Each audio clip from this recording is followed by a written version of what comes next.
The monitor flatlined. Dr. Ethan Carter froze. His own patient, a healthy 42-year-old man, was coding on the table. Just hours after a routine stress test. The nurses scrambled, but Ethan's mind raced faster. This wasn't a coincidence. He'd seen 3 cases like this in 6 months, all after the same hospital-mandated cardiac screening. His hands tightened around the defibrillator. Something was very wrong, and the hospital didn't want anyone to know. The hospital administrator's office smelled like bleach and lies. Dr. Ethan Carter sat across from Diane Whitmore, her polished smile not reaching her cold eyes. 3 patients in 6 months is within statistical probability, Ethan, she said, sliding a file toward him. Their histories show underlying conditions. Ethan's jaw clenched. He'd reviewed those files. The first patient, Lisa Reynolds, a marathon runner with no prior heart issues. The second, David Park, a fitness instructor who'd aced his annual physicals. And now Mark Sullivan, his EKG had been pristine before that damn stress test. You're telling me it's a coincidence they all collapsed after the new protocol? Ethan kept his voice low, but the tension crackled. Diane's smile tightened. The board approved the updated screenings. Are you suggesting we're negligent? A threat lurked beneath her words. Ethan knew the game. The hospital had invested millions in the new cardiac lab. Profits were up. Liability claims? Buried. But he couldn't unsee Mark's wife sobbing in the ICU. That night, Ethan broke into the records room. The system required a high-level clearance he didn't have, until he swiped Diane's keycard from her coat during their routine meeting. The files loaded, his pulse hammering. Patient logs. Procedure notes. And then there. A pattern the system wasn't supposed to flag. Every patient who'd crashed had been given the same batch of contrast dye during their stress test.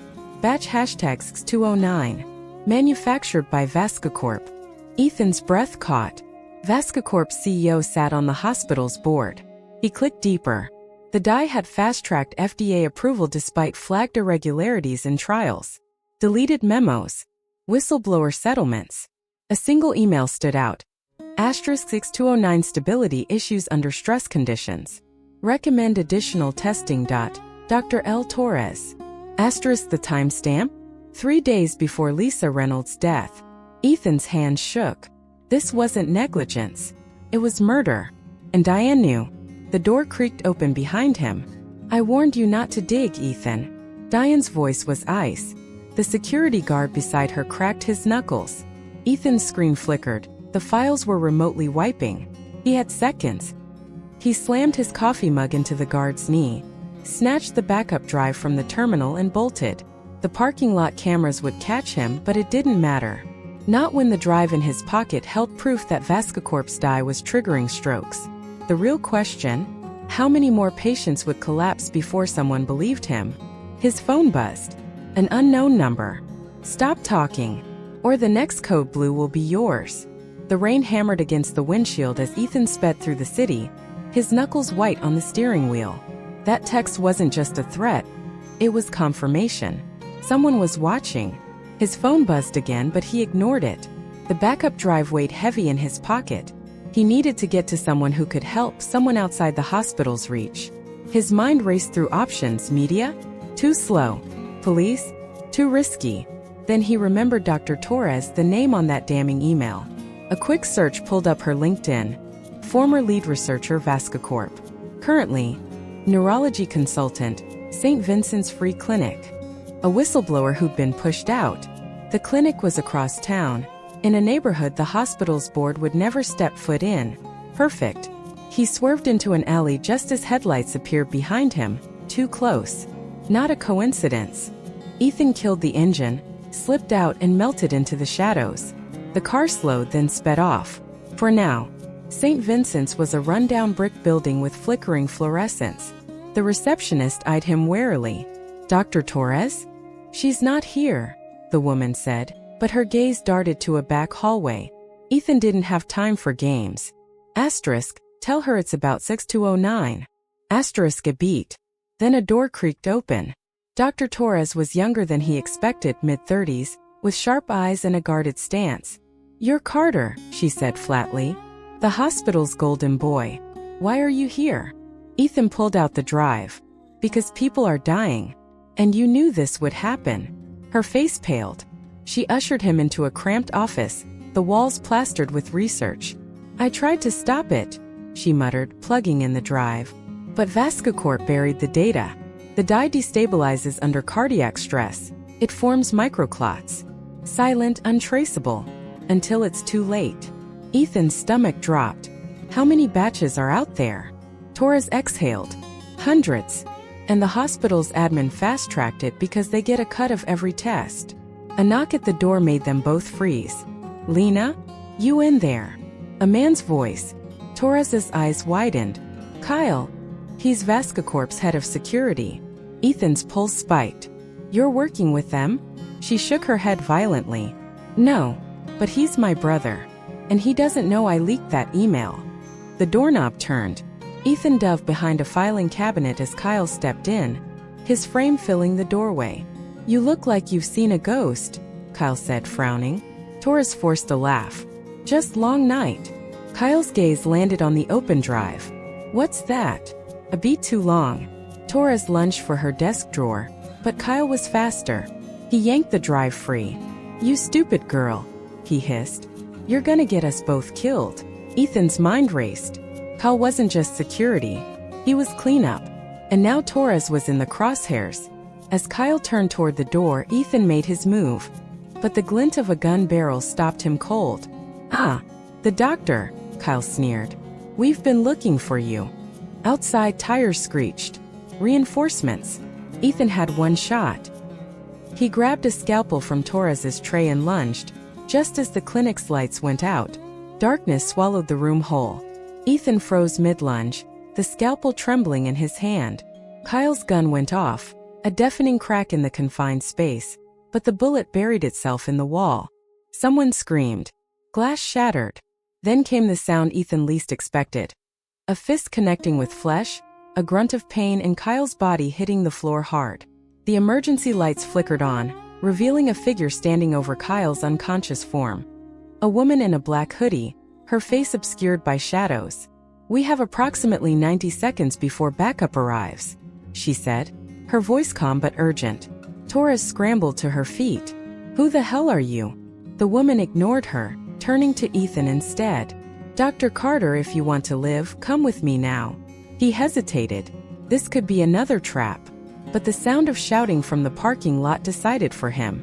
The woman moved like a ghost, leading them through a maze of back hallways Ethan hadn't noticed before. They burst out into an alley where a van idled, its side door already open. As they piled in, tires squealed behind them. Vascacorp's security team arriving too late. The van tore through the streets, taking sharp turns to lose any tails.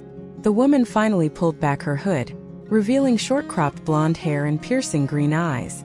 Sarah Mercer, former Vascacorp internal audit, she said, tossing Ethan a tablet. You're not the only one who noticed their little problem. The screen displayed a map with red dots clustered around major hospitals. Every facility using CX-209, Sarah explained, and every unexplained stroke or cardiac event in the past 6 months. The pattern was undeniable. Torres sucked in a breath. This is systemic. Ethan's hands clenched. We have to go public. Now. Sarah shook her head. And get buried in lawsuits before anyone listens? No. We need irrefutable proof. The kind that can't be deleted. She swiped to another file. A live feed of a warehouse security camera. Vascacorp's main production facility. They're destroying evidence tonight. But they forgot one thing. I still have admin access. The van lurched to a stop. Outside loomed a massive industrial complex, its perimeter lit by sporadic floodlights. Sarah handed them earpieces. We get in, get samples of the contaminated batches, and get out. No heroes. Ethan stared at the facility. Going in was suicide. But walking away meant more patients would die. As if reading his mind, Torres grabbed his arm. That dies in my brother's system too, she whispered. We have to do this. The first alarm blared before they even reached the fence. Someone had seen them. Sarah cursed. They knew we'd come. A spotlight swung their way. Then the gunfire started. Bullets pinged off the metal fencing as Ethan ducked behind a stack of shipping containers. his heart pounding so hard he could feel it in his temples.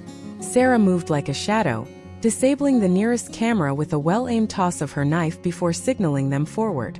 Torres followed close behind, her medical bag clutched tightly, improvised weapons inside if it came to that. The warehouse loomed ahead, its massive doors slightly ajar as if waiting for them. Too easy, Ethan thought, but the gunfire at their backs left no room for hesitation. They slipped inside just as another spotlight swept the area they'd been standing seconds before. The interior was cavernous, rows of industrial shelving stacked with pallets of medical supplies disappearing into the gloom. The air smelled sterile yet wrong, like chemicals masking something rotten. Sarah led them through the maze, her steps precise. "Production floors ahead," she whispered. "That's where they'll be destroying." A crash cut her off. Not gunfire. Something heavier. Metal on metal. Then voices, angry and urgent. Ethan peered around a corner and froze.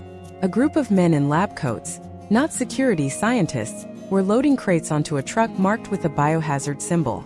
One crate had toppled, shattering vials of a familiar blue liquid, X209. But that wasn't what made Ethan's blood run cold. It was the man overseeing the operation, Dr. Robert Vance, chief of neurology at his own hospital. "Hurry it up," Vance snapped, checking his watch. "The FDA inspection's been moved to dawn. I want this entire batch incinerated by 0400. A younger scientist hesitated. "Sir, shouldn't we at least document? You want your name on the paperwork when this kills someone?" Vance's laugh was hollow. "Move." Ethan's hands curled into fists. This wasn't just corporate greed, it was his hospital, his colleagues complicit. Sarah's grip on his arm was vice-like. "We need samples," she breathed. "Now." They waited until the scientists dispersed, then darted for the fallen crate. Torres snatched several intact vials, her hand steady despite the adrenaline. "Got it," she murmured, stuffing them into her bag. A shout echoed through the warehouse. They'd been spotted. Sarah shoved Ethan behind a pallet just as gunfire erupted. "Back door, go," she ordered, returning fire. They ran, dodging between shelves. The exit was in sight when Torres cried out, clutching her leg. A graze, but enough to slow her down. Ethan hauled her up, but the delay cost them. Figures emerged from the shadows, cutting off their escape. Vance stepped forward, his face eerily calm. "Ethan, I'd say I'm disappointed, but we both know you were never good at following orders." He raised a gun. "Give me the samples." A shot rang out, but not from Vance's weapon. He staggered, blood blooming on his shoulder. From the rafters above, a familiar voice called, "Sorry I'm late." Kyle Torres lowered his smoking pistol, his expression unreadable. "But I believe you have something of mine." Kyle's bullet had bought them seconds, just enough time for Ethan to tackle Vance to the ground as Sarah dragged Torres to safety. Chaos erupted as Vance's men scrambled, caught between loyalty and the sudden shift in power. Kyle covered their retreat, his gun trained on his former allies with lethal precision. "The samples," he growled at Ethan, "are worthless without this." He tossed a flash drive, Vascacorp's internal server logs, detailing every doctored trial, every paid-off inspector, every life knowingly sacrificed for profit. The evidence was undeniable. Sirens wailed in the distance. Someone had called the authorities. Vance, bleeding and desperate, lunged for the fallen gun, but Sarah disarmed him with a brutal kick. "It's over," she said coldly. Within hours, the story exploded across news networks. The FDA raided Vascacorp's facilities. The hospital board was dissolved, and Ethan, Torres, and Sarah stood before Congress, testifying to the corruption that had nearly killed hundreds. But as the cameras flashed, Ethan noticed Kyle slipping away unnoticed. He caught up to him outside. "You knew from the start," Ethan said. Kyle smirked. "I knew my sister would get involved, and I knew she'd need someone on the inside to keep her alive." With that, he vanished into the crowd, a ghost with his own justice to deliver. Moral lesson: the most dangerous lies are those wrapped in authority. Question the systems that demand blind trust, because silence in the face of wrongdoing is complicity. True healing, whether of the body or the world, begins when we refuse to look away.